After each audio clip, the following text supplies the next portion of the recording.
There is no shortage of photo editors for the iPhone, but what about apps that help you take better photos?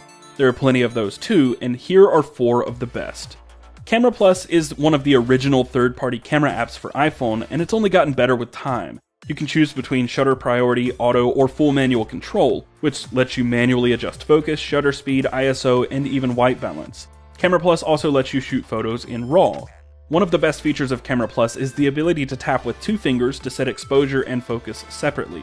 And as far as manual camera apps go on the iPhone, Camera Plus is one of the easiest to navigate, but it's also somewhat light on features compared to some others. One thing you'll be missing here is video support. There are also tons of other apps with similar feature sets, such as Moment, Manual, MuseCam, Halide, and even ViscoCam. Another manual camera app that's a bit of a step up in terms of features and difficulty is ProCam 5. You get the same control over white balance, manual focus, ISO, and shutter speed, but you can also choose between RAW and TIFF, and there are several modes to choose between: 360 photos, slow shutter, burst mode, portrait mode, night mode, video, and time-lapse. ProCam also lets you customize the interface by changing the color, choosing between different grid styles, and enabling an exposure histogram and focus peaking. At first glance, ProCam can feel like information overload, but for photographers who are used to shooting in manual and having total control, all of these settings are very welcomed.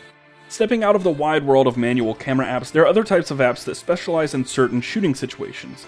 Hydra, for example, specializes in tricky lighting. It excels at HDR photos, videos, and low light.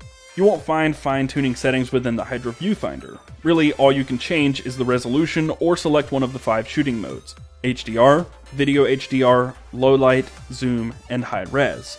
One of the best features of Hydra is the High Res mode, which borrows a trick from astrophotography by snapping multiple photos rapidly and using the slight differences in each to fill in the blanks, which turns a 12 megapixel photo into a 32 megapixel image. And it works very well.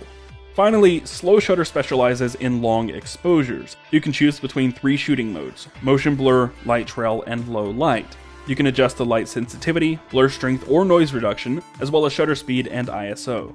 This app is perfect for night photography, light painting, or creative nature photography.